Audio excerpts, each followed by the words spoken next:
Kostrzyn nad Odrą, if I pronounce it right, just across the border from Germany into Poland. This used to be the big important railway line between Berlin and Gdansk.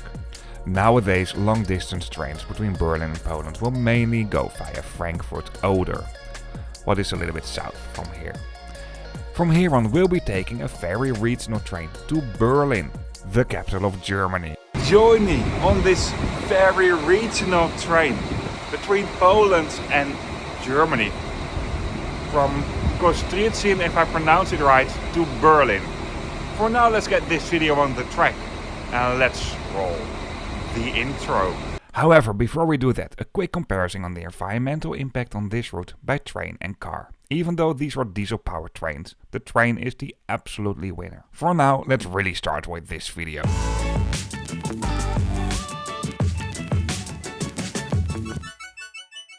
The day before, I arrived in Berlin from Paris with a new ICE connection that was launched during this timetable. And when I was looking a bit about, well, affordable places to stay, I found this over here, Dom Touristi. It's actually really nice, it's cheap, but good value for money. But keep in mind, it's cheap, so, well, I think you got the message, don't expect too much. I traveled on an early winter morning in January, and it wasn't fully daylight yet. The place where I stayed was close to the railway station. And here it is, the front of the railway station of Kostrzyn nad Odrą, if I pronounce it right, in Poland. This is a junction railway station, so it's more important than you might think at first, even though the town itself doesn't have that many people living here. Within this small city, there's a population of a little less than 50,000 people. At the front of the station, there is a taxi stand, and not too far away from the front you also find a bus stop. Within the main concourse I noticed this Euronet ATM. Well, if you're gonna use it, that's fine, but please keep in mind that Euronet is charging relatively high fees for using their ATMs. Also within the main concourse there are some toilets and you'll find a staffed ticket counter. And obviously quite some offline paper timetables with information about departing trains. This is also maybe my biggest point of criticism. I didn't notice any digital screens with live route information from and to here. What's kind of disappointing. You find also this coffee corner that was closed on the early Sunday morning I recorded this, a change office, and right next to that there's a kind of a kiosk as well. Well, you do find some facilities over here, and if you're here on a winter day, it's also warm inside here in the main concourse. From the main concourse you do find direct access to some platforms as well. And even though I'm a bit disappointed in terms of information about departing trains on live departure screens, directions within this station have been marked crystal clear. Of course, this is all in Polish, because we're in Poland after all. But they will also use icons, and in Poland I noticed at pretty much all railway stations that English is also very well present as a second language. At least for the signage. This is a junction railway station. Right now we are at the north and southbound tracks. There's another track opposite from here. You can use the bridge here to go there. This railway station is not fully accessible, but to most spots you do find an elevator. Although I do have to say that the elevators are a little bit hidden, as you can see over here. Our train today departed from the east and the westbound platforms. By the way, keep in mind, in Poland, and not only in Poland but in general, there is a difference between platforms and tracks. In Poland they mention both, so keep this in mind. Track 10 might be a platform 5, for example. At the moment I moved to platform 1, I actually noticed our train already coming in. This train came from Germany and will make a switch back here and go back to Germany again. At one of the other east-westbound platforms I noticed this train of PolRegio, a local train. PolRegio is a state-owned railway company. It used to be part of the state-owned railway company, PKP. But now this is being owned by very many local governments.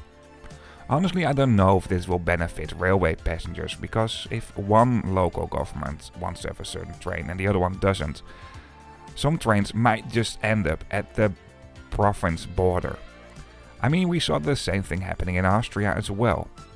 And even though we'll be traveling on a regional train today, I'd love to see that this regional service will just also be extended with another regional service that goes a little bit more into Poland. So you create a better international regional service, what is benefiting everybody. Anyway, today our train departed from platform 2. I didn't notice any elevators or escalators too here, by the way, so yeah, you do find elevators here, but not too everywhere. The railway company that will operate this railway service is the NEB. This stands for Niederbarnimer Eisenbahn or Niederbarnimer Railways. This is a small regional railway company. For today's route we have a Bombardier Talent train. Although on the NEB website they mentioned that they will use the PESA DMU trains for this route. But we had a Bombardier Talent DMU. And I noticed these trains basically at all trains I noticed on this route. Well, before we dive into the train, let's have another closer look at the exterior. The train consists of 3 carriages. This comes in one class only, and that is second class or standard class. At the side and at the front you do find some LED screens that will host the basic route information, so the final destination and the line number. And the bike area have been marked crystal clear as well with the bike sign. The same thing counts for the accessible area. For the rest, these are rather simple trains, so don't expect too much, but they're good for the job that they need to serve for. I hope you like this video so far. If you do so, or if it's a helpful video to you, please give me a thumbs up, I really appreciate that. And if you'd like to see more trip reports, the main focus for this channel is long distance and or international traveling, then hit that subscribe button if you haven't done this already. For now, let's continue with this video. And let's start off with the interior of the train. I really like this kind of jump seat right next to the train driver. Very practical. And you can have a look with the driver as well if the curtains are not closed. And especially if the door is open, what we had on this journey. You do find a mix of airline style seats and classical seats that face each other. I think originally there used to be a kind of a first class, I'll show you why in a bit. This is the bike area with quite some folding seats. You do find screens that will host detailed route information. Basic route information will be displayed at LED screens at the ceiling. At the vestibules you find some spots with information, and there are also litter bins. This here are the airline style seats. Let's review them. The amount of legroom is so-so, but for a regional train it's good. I have to add up to this, I'm quite a tall boy. That's basically it. There's not a tray table you can fold out in the seat in front of you, although in some versions of these trains you do find them. Coat hangers are located at the side. Right now we are more or less in the middle of this train, so let's move on to the front a bit more. Within these trains there's one toilet only. At the moment I made this journey from Poland to Germany, our train was just existing of 3 carriages, but on the way to here it was a combined train, so double the capacity. There is a vending machine for tickets, although it wasn't working, and none of the rides I had on these trains. Over here you find the accessible area, and right next to that you find the toilet. That is also accessible for obvious reasons. It's clean, but it's definitely not the most fancy toilet I've ever seen on a train. The radiator here looks a bit old school. I mean, these are not the newest trains, that's for sure, but they're okay. Now let's move on to the total front or back of the train, depending what way the train is moving. I think this might have been something as first class in the past. The train I had the night before from Berlin to Poland had power sockets as well at some spots near the windows. However, even though in the great picture these trains are basically the same, there are some minor differences when it comes to this. So keep this in mind. Don't rely on the power plugs for these trains, for example. For luggage, you obviously find the overhead luggage racks throughout the train, but don't miss out on the backends between the seats, and that doesn't only count for this train but for trains in general. I basically say this at every video because I see too many people not utilizing this space. I think originally these trains have been built with some very fancy ideas for train traveling, because I noticed an entertainment system built within the seats in some parts of the train. You can use a 3.5mm plug to use it, although it wasn't working during this ride. Paper information is located at the vestibule at some parts. And even though on this route you won't find stops on request, for stops on requests you also find these stop buttons. I think these trains will also be used for some smaller railway lines. I mean, not that we're traveling on a big railway line now. Before we continue, let me show you a map of the railroad lines between Berlin and Poland, or basically Germany and Poland, on this section. Right now we are here and we will go to Berlin along this railway line. The railway line over here that is crossing into Poland at the town of Frankfurt Oder, what should not be confused with Frankfurt am Main, what is located in the west of Germany, is basically now the most important railway station for international traffic between Poland and Germany. Basically all long distance trains between Poland and Germany will go via that route. However, the route that we'll be taking today is actually the old route.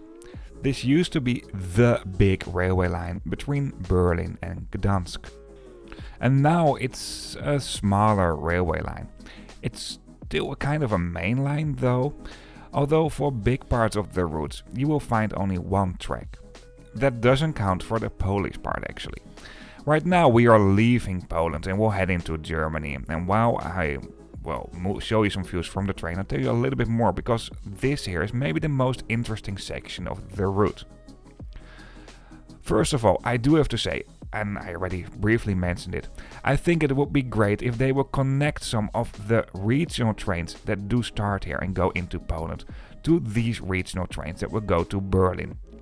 This way you create way better international connection, and that doesn't only count for here but for lots of international railway lines. Shortly after the station we cross a bridge. And not long after that there will be a second bridge, and that will be the border between Poland and Germany. Actually, for a time frame of about 2 years there were no trains on this route, and they started operating trains again in 2024. And actually I'm quite pleased to see that this railway line is kind of popular. Although I do have to say, at the moment I traveled from Poland to Germany, it mainly got busy during the way within Germany. This here is the brand new bridge that opened in 2024 and is crossing the Polish-German border. So as you can see, it's really close located to the border with Germany because, well, I didn't cut anything in this video. Shortly after that, there is another bridge. I really like the fact that they built these bridges with double tracks, so it's easier to upgrade the railroad lines in the future. I mean, adding an extra railroad track is a very pricey thing already, but if you need to add this to a bridge, you basically need to build a new bridge, so just at least create the space for 2 tracks. I think that's very wise to do so. Here our train is arriving in the first station in Germany. This is the railway station of Kostrzyn. It doesn't look that special, to be honest. Feels a bit like a sleepy town actually. For now I'll just show you some views from the train I had until Berlin. I write some information down on the screen as well. And at the end of the video I will feature very briefly though the railway station of Berlin Ostkreuz. That is not Berlin Ostbahnhof. That's another station. For now just sit back, relax and enjoy the views from the train on this early snowy Sunday morning in January.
Due to some construction works, our train actually terminated at the railway station of Berlin-Lichtenberg. However, the final terminal station, according to the timetable or starting station, is Berlin Ostkreuz. And this is a rather important junction station as well, so I want to highlight this briefly in this video as well. And the best way to describe the importance is by looking at the map for the suburban trains in Berlin, what are the S-Bahn. Over here you will find Ostkreuz, basically East Cross. As you can see, lots of lines do come together here. By the way, the regional train we had is joining the route of the S-Bahn line 5 from Strausberg to here. The S-Bahn obviously makes some more stops along the way. But as you can see, there's a big east-west and north-south connection over here, and this is not only for the S-Bahn suburban trains, but also for the regional trains. This station is not being served by long-distance trains. Nevertheless, it's an important railway junction, not only for the S-Bahn trains or the suburban trains, but also for regional trains and changing between these two train systems. And the S-Bahn trains in Berlin do have their own individual tracks. Basically, it's their own train system. Where in many German cities, it's the same system, it's at least shared with long-distance trains, for example. Most people will use this railway station to change between trains or S-Bahn or between S-Bahn and trains. Well, you get it. Not a lot of people will go out here. You don't really find a real main concourse, but there's something like a main concourse. The tracks at the lower level are basically east and westbound tracks, and the tracks at the higher level north and southbound. This here is at the higher level for the S-Bahn trains. As you can see, you find direct access to the lower tracks as well, basically to all platforms. However, the platforms for north and southbound trains for the regional trains are not located over here. If you need to move there, you need to go via one of the other tracks to the left over here, and then you will find the north-southbound tracks for the regional trains. If you can describe something as the main concourse for this station, then it's this area over here where you find most shops. And also this is basically at the platforms for the north-southbound S-Bahn suburban trains. Directions have been marked pretty okay within this station. It's not the best, but it's definitely not bad. Right now I'm at the north-southbound platforms for the regional trains. This is a little bit less covered than the platforms for the S-Bahn suburban trains. But, well, it's a regional station, don't expect too much over here. And for a regional station, it's a rather good station. Information about departing trains has been given crystal clear over here, and you do find some vending machines as well, obviously. However, I think if you go here, you already have a ticket. From here on, I moved to the railway station of Berlin Ostbahnhof, so Berlin East Station, where you will find long distance trains as well, and what is not too far away from here. From there on, I took a train back to the Netherlands again, moving homebound.